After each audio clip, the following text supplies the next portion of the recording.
I'm Dr. Joseph M.T., Department of Sociology, University of Mumbai, and this is the Pathshala project on religion and society, and we are in module 27, which looks at Ram Janambhoomi Movement. Now, in this module, we look at the historical context of this movement and how this movement has played itself out and how it has got certain repercussions in the contemporary India. The Ram Janambhoomi movement refers to the movement for the temple for Lord Ram to be built at Ayodhya, which is said to be his birthplace. In this module, we look at the different evidences and the different kind of arguments for and against this particular demand. And we look at also the kind of political mobilization that has happened around this issue. And this is what we will see in this module.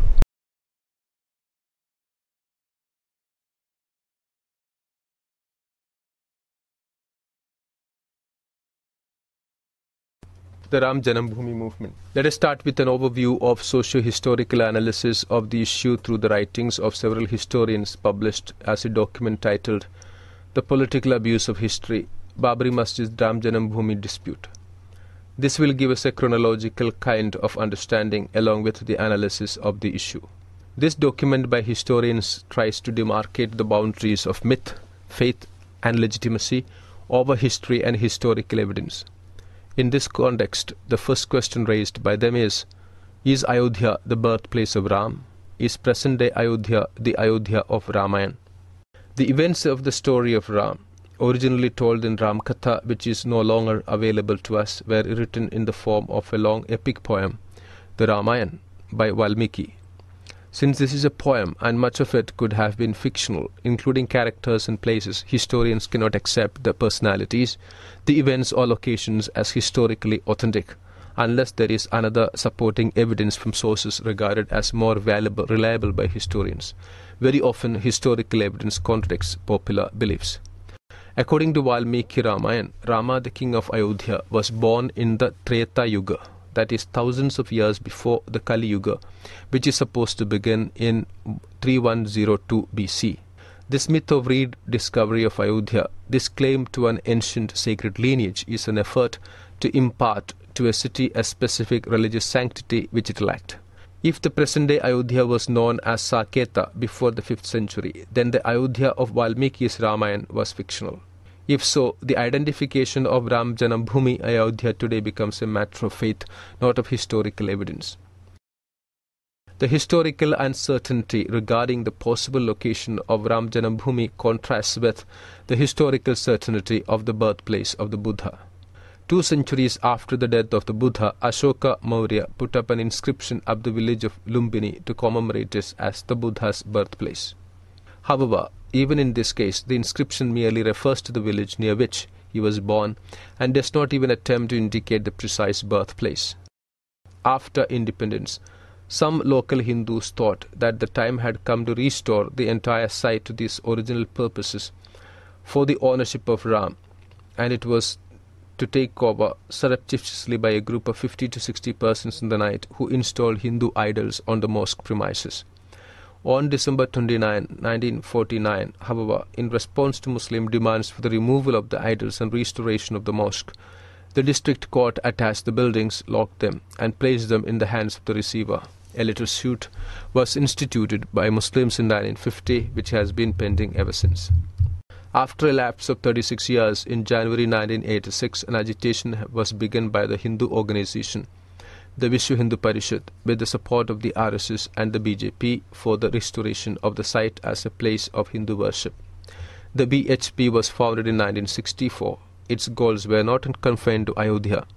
Its leaders prepared a list also of numerous mosques in India, allegedly built upon Krishna's birthplace, and Kashi Vishwanath in Banaras. This movement clearly sought to build Hindu unity by emphasizing the antagonism between Hindus and Muslims. Paul Brass writes that a writ petition was instituted simultaneously with the beginning of the agitation at Ayodhya, in contrast to the delay of 36 years in response to the Muslim instituted title suit The Hindu petition was heard by a Hindu district judge in Faizabad within a week, and the petition to unlock the site for Hindu worship was granted. A writ petition was filed against the order thereafter by Muslims in February 1986. Again, in contrast to the expeditious handling of the Hindu petition, this writ petition has been pending ever since. Re-emergence of the issue in 1986, a socio-political turn. The dispute got transformed into a national controversy after February 1986. On the Muslim side, a national Babri Masjid Movement Coordination Committee was established, and other Muslim organizations were also mobilized to agitate for a speedy resolution of the controversy in favor of the restoration of the site as a mosque. On the Hindu side, the Vishwa Hindu Parishad, the RSS, the BJP, the leading Hindu religious figures have continued to campaign for the restoration of the entire site to the Hindus for the reconstruction of the Grand Temple of Ram. The Hindu organizations, however, far surpassed Muslim groups in mobilizing public action on this issue through a movement to rebuild the temple with consecrated bricks brought to the site by the Hindu faithful. While the courts remained supine, the UP government immobile, the Hindu-Muslim confrontations on the increase, appeals were made to the then Prime Minister Rajiv Gandhi, who at first sought to avoid a decision on the issue. However, the situation changed completely with the call for general elections to be held in November 1989. The Congress leadership had for a decade been moving away from its long-standing alliance with the Muslim minority leadership in India, in an attempt to build stronger support among the Hindu majority voters in areas of the country where the party had either lost power or needed to expand its social base in order to ward off loss of power. Many Muslims blame the Congress for allowing the opening of the site to Hindu worship and for permitting a foundation-laying ceremony to take place in connection with the Shilanyas March, which contributed to the defeat of the Congress in the 1989 elections. And the vote of representation in Parliament increased, although the front formed by the government under Prime Minister VP Singh, while the BJP supported it from outside. In this context, Asghar Ali Engineer writes that from 30th October 1990, the country has witnessed unprecedented communal violence. It can be said without exaggeration that after 1947, such violence has not been witnessed in the country. Most of the riots took place during or after the Rath Yatra taken out by the then BJP President Lal Krishna Advani, when it covered almost 11,000 kilometers. The Rath Yatra was announced after VP Singh, the then Prime Minister, announced partial implementation of the Mandal Commission's award. Politics of the issue. The Ayodhya dispute began when approximately 200,000 Hindu fundamentalists gathered at the site in 1992 to claim it as their space, which led to the demolition of the Babri Mosque. The movement was spearheaded by right-wing Hindu organizations whose goal was to build a Lord Ram temple on the disputed site, which was transformed into a symbol for occupying national space. Asghar Ali Engineer writes that it is significant to understand this situation, at least from the perspective of Indian politics. Bharatiya Janata Party realizes that it cannot come to power except on a Hindu platform, and such a Hindu platform can be effective only if Hindus can be united on some emotional issue. It is precisely for this reason that it had picked on the Ram Janambhoomi Babri Masjid controversy to bring about at least a temporary unity among the Hindus. In the entire Hindi belt, Ram is greatly revered by all Hindus, whatever their caste, high or low. In the Shila Pujan programs before the 1989 elections, Dalits had shown as much enthusiasm as upper caste Hindus in rural areas and small and middle-sized towns. The BJP thought it was coming very close to uniting Hindus for political purposes. The implementation of the Mandal Commission came as a conflict, and especially for the BJP as a very unexpected, considering the political scenario it was going to create further in future. Backward caste Hindus would now be bearing towards the Janata Dal and the BJP's dream of political unity of the Hindus, and its chances of coming to power at the centre as the champion of Hindu Rashtra were seen in danger of being shattered. It had to do something to retrieve the situation. The Rath Yatra was an ingenious device to forge unity among the Hindus in the name of Ram and to incite their raw passions. Riots cannot take place unless planned by some group or party. Advani wanted to avoid any rioting along the route of his Rath Yatra, but he was not averse to shedding of blood in places away from his route. More rights would mean greater consciousness about Hindutva and Hindu Rashtra. On October 23, 1990, the Chief Minister of Bihar, Lalu Yadav, put a stop to the Rath Yatra by arresting L.K. Advani at Samastipur. After his arrest in Bihar, the BJP withdrew its support from the government, and this resulted in loss of majority in parliament. A fourth-month interregnum followed under Prime Ministership of Chandrasekhar, while the BJP and all other parties prepared for new elections, which were held in May-June 1991. Important points mentioned by A.G. Noorani in the context of history. He writes, "The Archaeological Survey of India embarked on a project, Archaeology of the Ramayana Sites, in 1975. Its former director, B.B. Lai, initiated it. Experts worked in 5 cities mentioned in Valmiki's Ramayana. Ayodhya was one of them, and one perimeter trench was dug right behind the Babri Masjid. The first volume is ready for publication. The second and concluding volume is being written.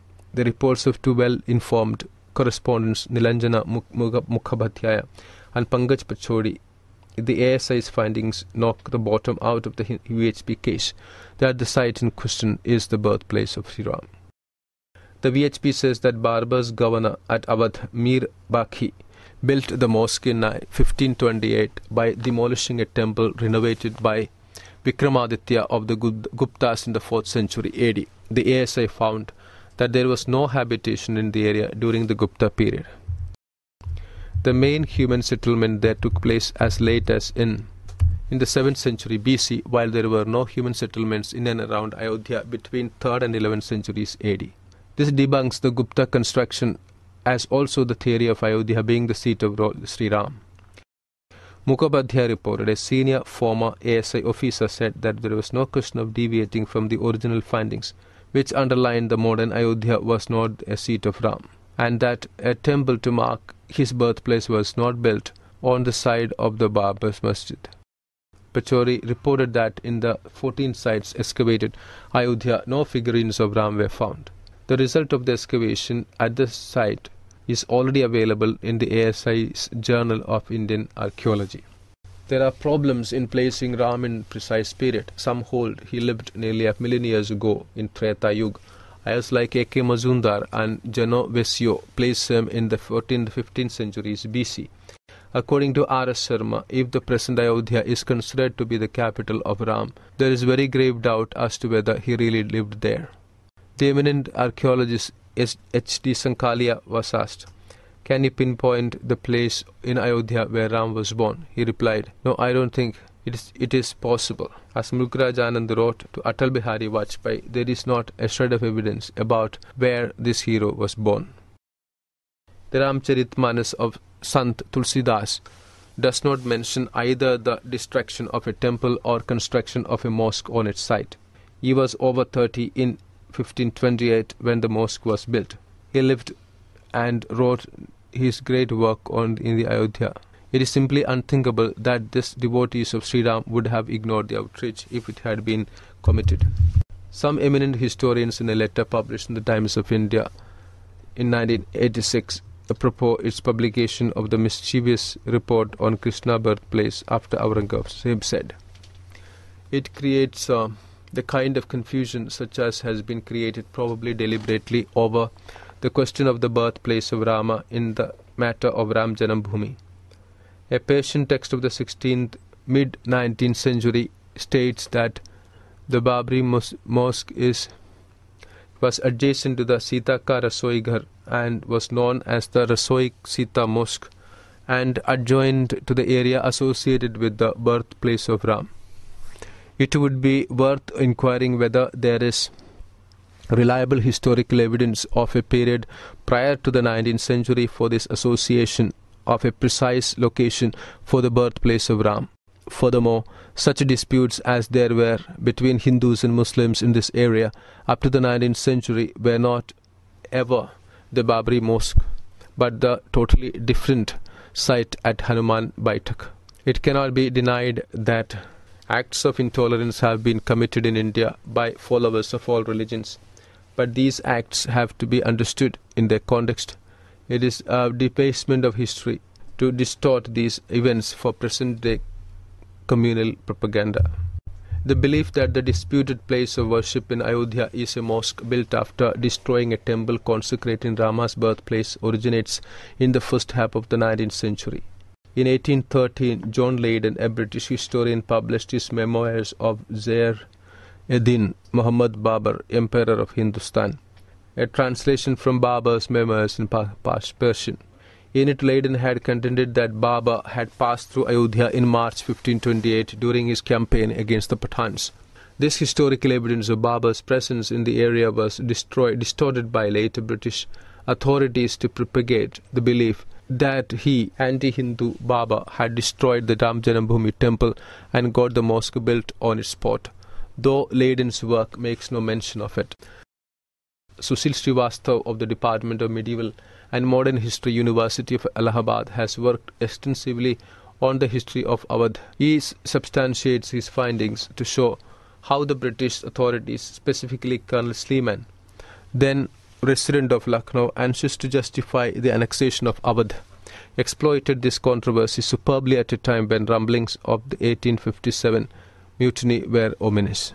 The Ayodhya Verdict of 2010. The fate of a nationally contested religious space, the Babri Masjid Mosque in Ayodhya, culminated in 2010 with a court ruling, now known as the Ayodhya Verdict. The legal case involved a contest of the title rights between an existing 15th century mosque and a historical temple that may have existed on the same site before the time of the Mughals. The verdict provided a conciliatory solution with a three-way division of land, 2/3 to Hindus and 1/3 to Muslims.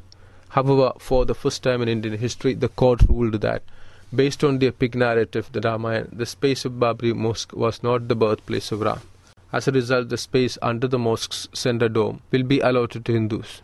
The verdict creates precedents for using mythology as evidence to contest spatial issues through legal channels. In this module, we have seen the issue of Ram Janambhoomi Movement and the different parties, the different kind of stakeholders and their ideas and opinions. And these ideas and opinions of the stakeholders are juxtaposed with the historical background to the movement and the political mobilization. Thank you.